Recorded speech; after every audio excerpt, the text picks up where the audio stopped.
iba na naman yung trabaho natin ngayon.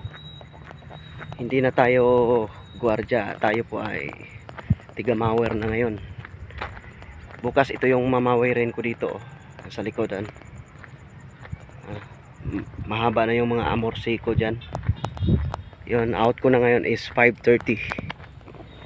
So bukas ng umaga ang in ko ay 8:30, and then lunch break ko ay 12:30, balik ako ng 1:30, and then sa hapon 5:30.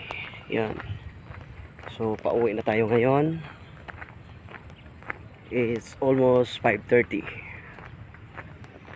Yan, nauna yung kasama ko, tatlo kasi kami, hindi kami sabay-sabay mag-out. Yung kasama ko na isa alas 5, yung isa is 4:30, ako naman 5:30. Yun. Ganito kahirap kasi kanina grabe yung init. Yun, nangingitim na ako. Yun lang guys, pauwi na ako.